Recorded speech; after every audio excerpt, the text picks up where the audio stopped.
لقد جاء رسول اللہ صلی اللہ علیہ وسلم یوم رجع من الطائف، جب حضور صلی اللہ علیہ وسلم طائف سے لوٹے تو آپ بڑے غمگین تھے اور بے حد حزین تھے۔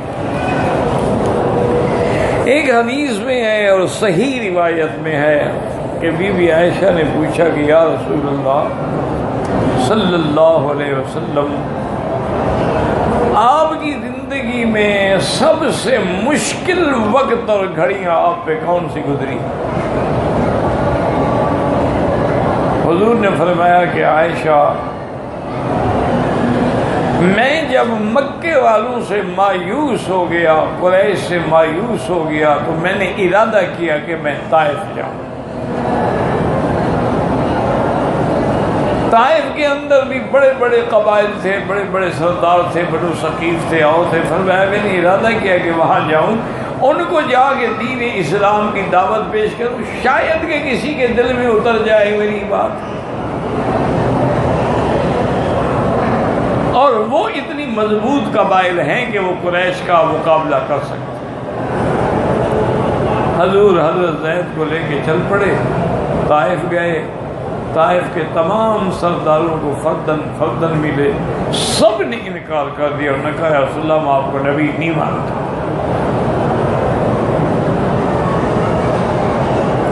اور اس کے بعد انہوں نے اپنے آوارہ لڑکوں کو حکم دیا کہ اللہ کے پیغمبر کو طائف کے حدود سے نکال دو اور پتھر مار مار کے نکال دو۔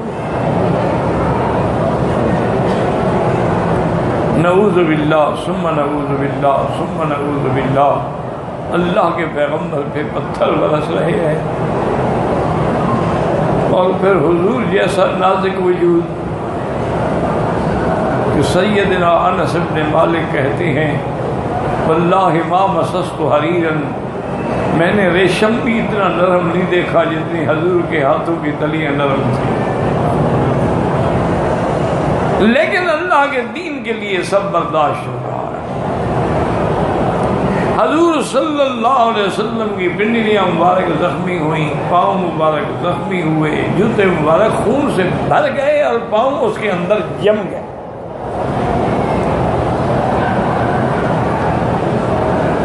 وہاں سے اسی عالم میں، اسی حالت میں پتھروں کی سرزمین پہ زخمی پاؤں کے ساتھ چلتے ہوئے صلی اللہ علیہ وسلم۔ آج تو لوگ کسی کو کہہ دینے کہ وہابی ہے یا اس کو مسجد سے نکال لیں تو بڑی اس کو تکلیف ہوتی ہے۔ اللہ کے بندے یہ کیا ہے، مسئلہ ہی نہیں اللہ کے راستے میں۔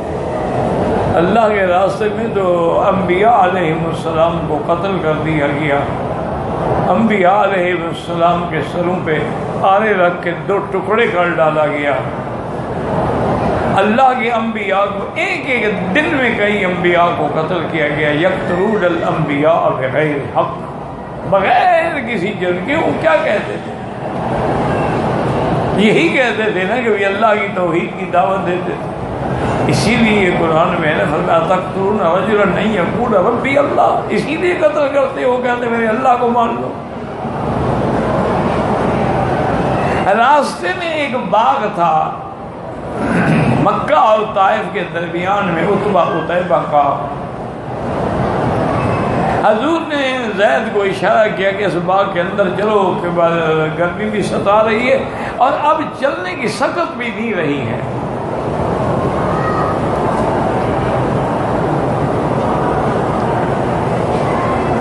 حضور صلی اللہ علیہ وسلم اس باغ میں آئے، درخت کے نیچے بیٹھ گئے۔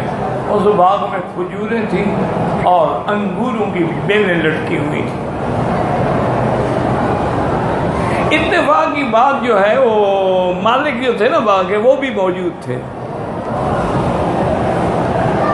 انہوں نے اپنے غلام کو حکم دیا، مرداس کو، کہ ایک پلیٹ میں کھجوریں بھی اور انگور بھی دھو کر اور ٹھنڈی سراہی پانی کی اور گلاس لے کے جاؤ، ہمارے دشمن ہیں لیکن ہمارے گھر میں آئے، ہمارے باغ میں آئے۔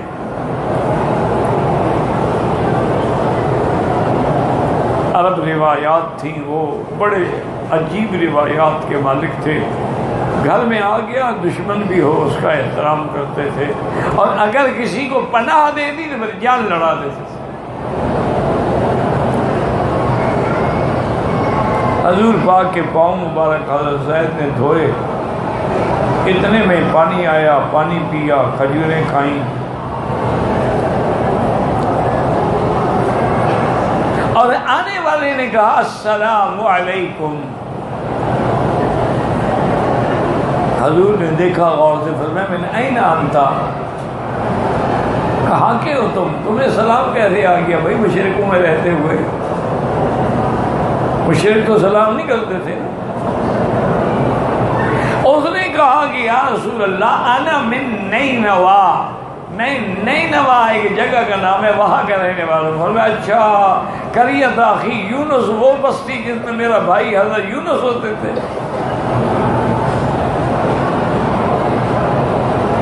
نے کہا حضور آپ حضرت یونس بھی؟ فرمایا ہاں، یونس نبی تھے، پیغمبر تھے، میں بھی نبی ہوں، تو میرے بھائی تھے۔ تو مرداس نے فوراً حضور کے قدموں میں گر گیا اور حضور کے قدموں کو بوسہ بھی دیا اور کہا حضور مجھے مسلمان کر۔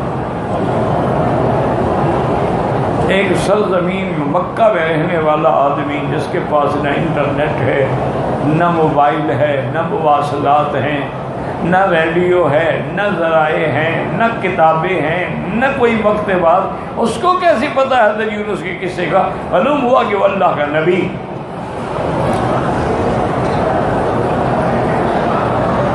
تو آپ نے فرمایا کہ عائشہ اس دن انی کربت کربۃ شدیدۃ ما کربت فی حیاتی قط،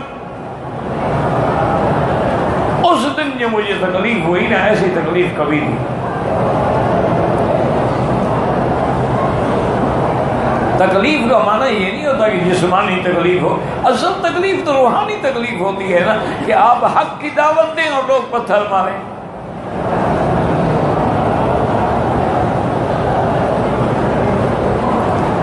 ایک روایت میں تو یہ آتا ہے کہ حضرت زید نے عرض کیا کہ یا رسول اللہ، طائف والوں نے بڑا ظلم کیا ہے، اللہ کے پیغمبر کی توہین کی ہے، اور پیغمبر کی توہین تو ویسے بھی کفر ہے، اور یہ تو کافر تھے، تو آپ ان کے لیے اللہ سے بد دعا کریں، جیسے نوح علیہ السلام نے دعا کی تھی نا کہ رب لا تذر علی الارض من الکافرین دیارا، اللہ زمین پر کافروں کا کوئی گھر نہ بچے۔ اور ایک روایت میں ہے کہ ملک الجبال، فرشتوں پر جس فرشتے کی پہاڑوں پر جس کی ڈیوٹی ہے وہ حاضر ہوا، اس نے سلام کیا، اس نے کہا یا رسول اللہ اگر آپ ہمیں حکم دیں نا تو ہم یہ دونوں پہاڑ ملا دیں اور طائف والے سارے کے سارے اس کے اندر پچھلے جائیں۔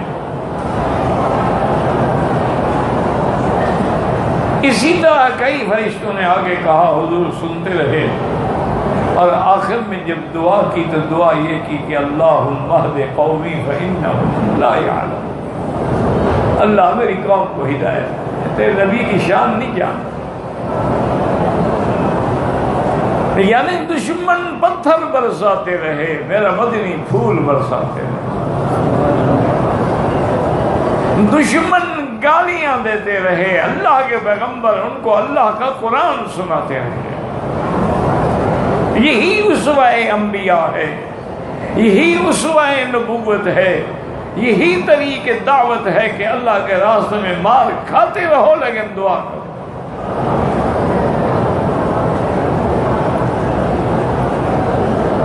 اب جب حضور وہاں سے واپس آئے تو راستے میں مطعم ابن عدی ملا، جس کے بارے میں ابھی ہم پڑھ رہے ہیں۔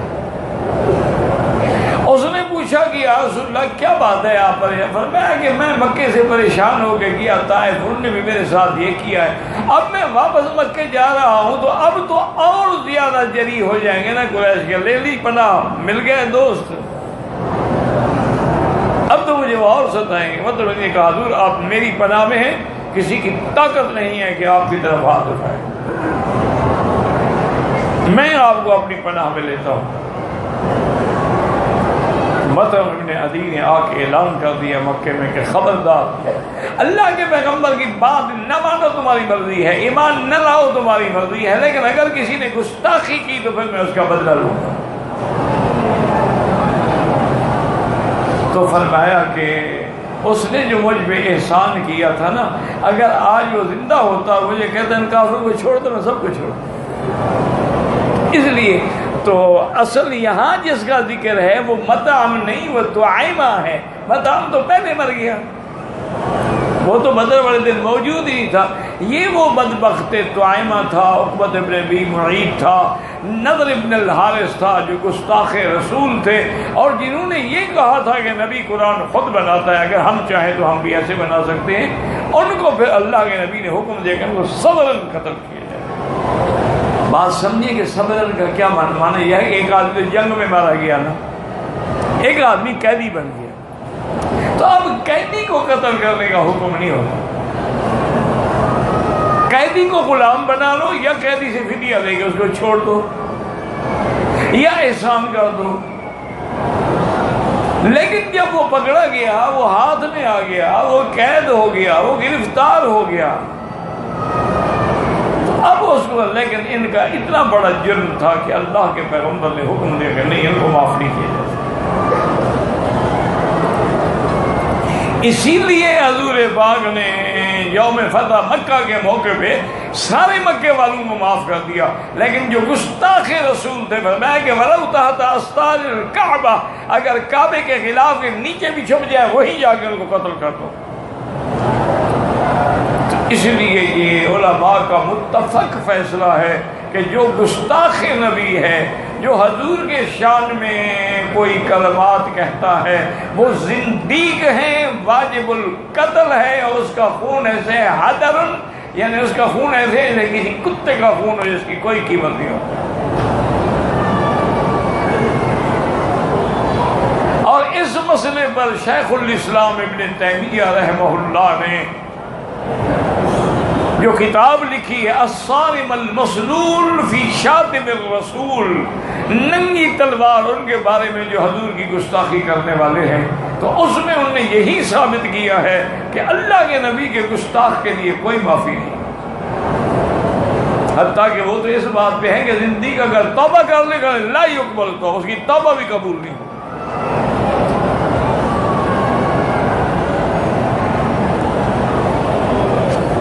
اسی لیے ایک صحابی تھے میرے مدنی کے رحمت دو عالم، میں نے کئی دفعہ عرض کیا حضور کا نام آئے ضرور شریف پڑھ لیا کرو، پتہ نہیں کیا ہے آپ لوگوں کے دماغ میں، انا للہ و انا الیہ راجعون۔ یہ درود نہ پڑھنا جو ہے نا، یہ دل کی شقاوت کی دلیل ہے کہ دل پہ زنگ لگ چکا، سیاہ ہو گیا۔ ویسے آدمی کو شیشے میں اگر چہرہ نظر آئے تو اگر دل صاف ہو تو پھر مدنی کا چہرہ نہ نظر آئے، اور درود کیسے نہ پڑھے۔ یہ جو آدمی درود شریف نہ پڑھ سکے، مانا سمجھو کہ بس اللہ معاف کرے، کہیں وہ مقام تو نہیں آ گیا کہ اللہ نے ہمارے دلوں پہ مہر لگا دی ہو کہ اب حق بات اندر جا ہی نہیں سکتی۔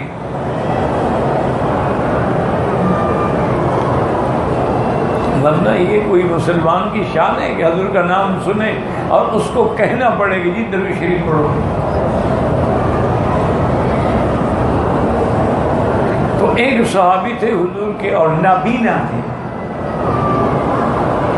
وہ ایک دن حضور کی خدمت میں آئے، دربار میں حاضر ہوئے اور ہاتھ میں خنجر تھا، کپڑے سارے خون و خون تھے، لاٹھی ٹیکتے ٹیکتے حضور کی خدمت میں آئے۔ حضور نے فرمایا ماں پہ کہا کیا ہو گیا بھائی تمہیں؟ اس نے کہا یا رسول اللہ میری بیوی گستاخ رسول، اللہ نے مجھے اس سے 2 بچے دیے ہیں، حضور میرے بچے دیکھیں وہ لال ہیں، لال ہیروں کی طرح چمکتے ہیں، لیکن میری بیوی جو ہے وہ بڑی بد زبان اور گستاخ رسول ہے۔ میں نے بڑی کوشش کی سمجھانے کی، وہ بات نہیں آئی۔ آج میرے عشق اور محبت نے پھر یہ فیصلہ کر لیا، اس سرزمین پر یا وہ چلے گی یا میں زندہ رہوں گا تو میں چلوں گا۔ حضور جب اس کو نیند آئی، میں تو جاگ رہا تھا اور خنجر تیار رکھا تھا، اس کے سینے پہ بیٹھ کے میں نے خنجر مار مار کے اس کے بدن کو چھلنی کر دیا۔ وہ بدبخت مر گئی ہے، لاش پڑی ہوئی ہے، میں حاضر ہوں۔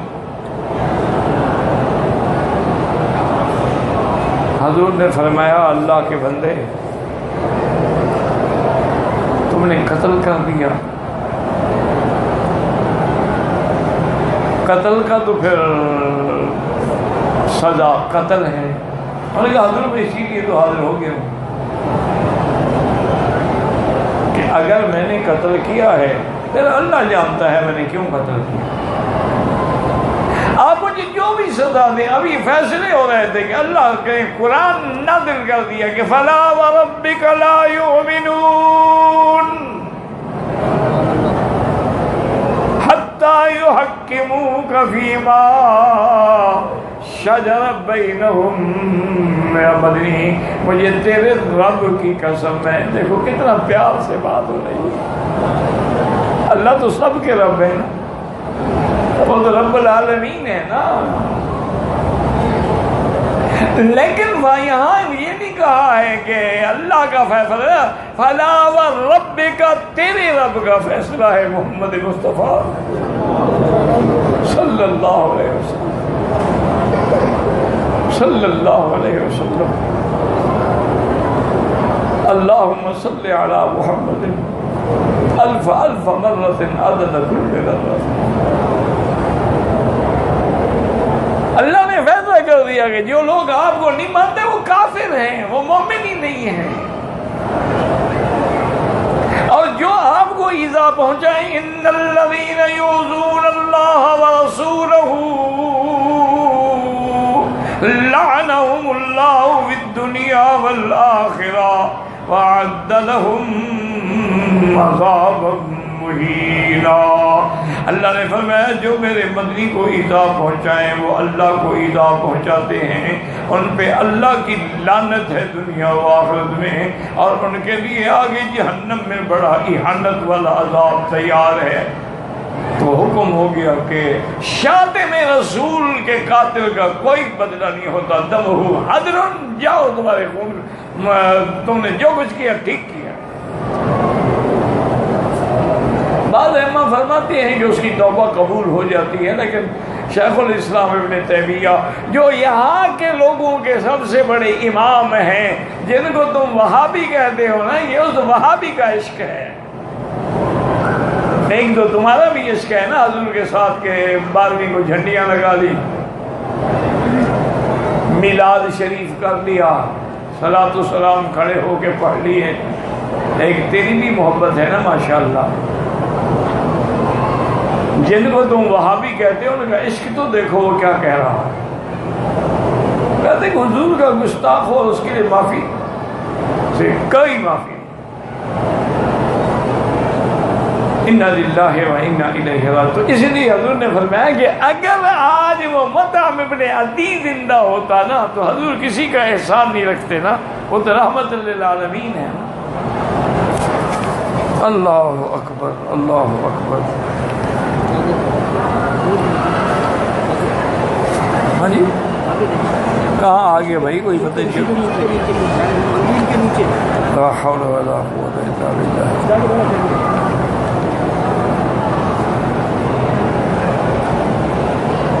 انا للہ و انا الیہ راجعون۔ الاسارى لأنه كان قد أجا رسول الله صلی اللہ علیہ وسلم یوم الجمل طائمان اساطیر الاولین۔ کافر کہتے تھے یہ اللہ کا قرآن نہیں بلکہ یہ قصے کہانیاں ہیں جو مستورد ہیں۔ ایکتهم اقتبسها ويتعلم منها وَيَتْلُوهَا، یہ سابقہ قصوں کو لکھ کے اللہ کے پیغمبر ہم پہ پڑھتے ہیں۔ وَهَذَا هُوَ الْكِذْبُ الْبُهْتَ، یہ اتنا بڑا کھلا جھوٹ ہے۔ اللہ نے فرمایا کہ بدبخت کہتے ہیں کہ کس سے کہانیوں کی کتاب ہے۔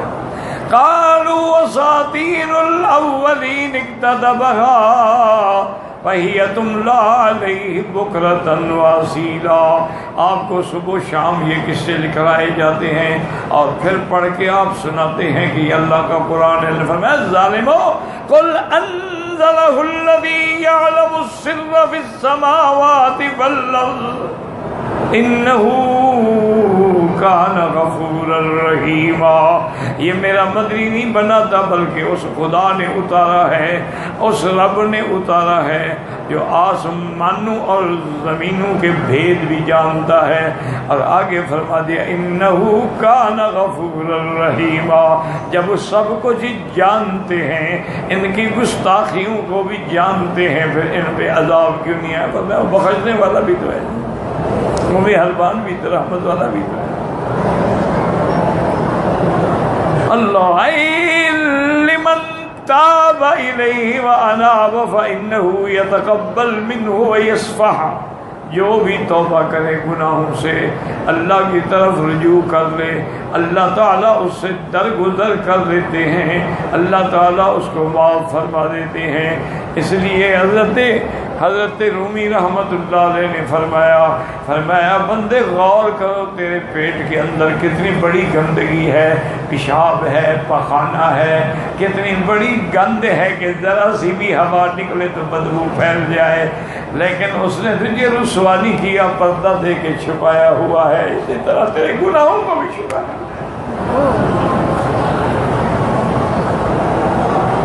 حضرت حاجی امداد اللہ صاحب مہاجر فرماتے تھے اگر لوگوں پر میرے گناہ واضح ہو جائے تو لوگ ہمیں پتھر ماریں، ہمارے ہاتھ نہیں چومیں گے۔ یہ اس کا کرم ہے کہ اس نے ہماری ظاہری اجسام کے اندر جو گندگیاں ہیں ان کو بھی چھپایا ہوا ہے اور ہمارے گناہوں کو بھی چھپایا ہوا ہے۔ وجہ کیا ہے کہ وہ غفور بھی ہے اور رحیم بھی ہے، لیکن شرط یہ ہے کہ تم بھی تو اس کے دروازے کی طرف لوٹو، تم بھی تو اللہ کے دروازے کی طرف آؤ، توبہ کرو۔ اور اس کے بعد فرماتے ہیں قالوا اللہم ان کان ھذا ھو الحق من عندک فامطر علینا حجارۃ من السماء فأتنا بعذاب علیم ھذا من کثرۃ جہلہم وشدۃ تکذیبہم وعنادہم وعتوہم۔ یہ جو بدبخت کہتے ہیں کہ اگر قرآن حق ہے، میرا مدنی حق ہے، تو ہم پر آسمانوں سے پتھروں کی بارش کی جائے، فرمایا یہ ان کے جہل کی وجہ ہے، ان کے بغض و عناد و سرکشی کی وجہ ہے۔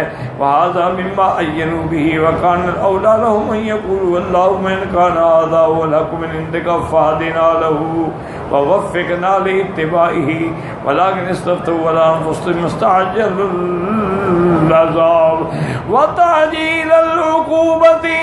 اب مفسر فرماتا ہے ان کو چاہیے تو یہ تھا، یہ کہتے کہ اللہ اگر یہ قرآن حق ہے، تیرا نبی حق ہے، تو پھر ہمیں اس کی اتباع کی توفیق عطا فرما، ہمیں ہدایت عطا فرما، ہمیں صحیح راستے پہ چلنے کی توفیق عطا فرما۔ لیکن بدبختوں نے جلدی میں اللہ کے عذاب کو مانگا۔ تو اچھا مجھے یہ سمجھائیں کہ یہ دعا آخر کیوں مانگی کہ ان کان ھذا ھو الحق من عندک فامطر علینا حجارۃ من السماء، پتھر برسا، یہ کیوں مانگا؟ اس کی وجوہات جو ہیں اللہ اکبر، علماء نے جو لکھا، انہوں نے کہا وجہ یہ ہے کہ مکے والے دیکھ چکے تھے کہ جب ابرہہ بادشاہ نے کعبے پہ چڑھائی کی تھی ہاتھیوں کو لے کے، تو اللہ نے پرندے بھیج فَأَرْسَلْنَا عَلَيْهِمْ طَيْرًا أَبَابِيلَ تَرْمِيهِمْ بِحِجَارَةٍ۔ اللہ نے آسمان سے پرندے بھیجے جنہوں نے آگے ان پہ پتھر برسائے۔ تو انہوں نے کہا چونکہ کعبہ حق تھا تو دشمنوں پہ پتھر برسے، اگر محمد بھی حق ہے تو ہم پر بھی پتھر برسائے۔ اِنَّا لِلَّهِ وَإِنَّا إِلَيْهِ رَاجِعُونَ۔ اور بعض علماء نے فرمایا کیونکہ یہاں لفظ ہے نا اساطیر الاولین، یہ پرانے قصے کہانی والی بات ہے، تو حضور تو وہاں یہ بھی بتاتے تھے نا کہ قوم لوط پر جب عذاب آیا تو اللہ نے حکم دیا وَجَعَلْنَا عَالِيَهَا سَافِلَهَا وَأَمْطَرْنَا عَلَيْهِمْ حِجَارَةً مِّن سِجِّيلٍ۔ ہم نے پھر اونچا کر کے ان کو اوندا گرا کے ان کے اوپر آسمانوں سے پتھروں کی بارش کی، جو جہنم کے پکے ہوئے پتھر تھے۔ انہوں نے کہا اچھا اگر آپ ہمیں سنا رہے ہو چلو ہم پر بھی پتھر آ جائیں۔ اس وجہ سے انہوں نے اس لفظ کو اختیار کیا۔ جیسے مفسر فرماتا ہے قرآن میں آتا ہے یستعجلونک بالعذاب ولولا اجل مسمى لجاءهم العذاب ولياتينهم بغتة وهم لا يشعرون۔ اللہ نے فرمایا یہ عذاب مانگنے میں جلدی کر رہے ہیں، اگر میرا فیصلہ نہ ہو چکا، ایک وقت مقرر نہ کر دیا ہوتا تو ہم ان پہ فوراً عذاب نازل کر دیتے۔ اسی طرح فرمایا وقالوا ربنا اجل لنا قطنا قبل یوم الحساب۔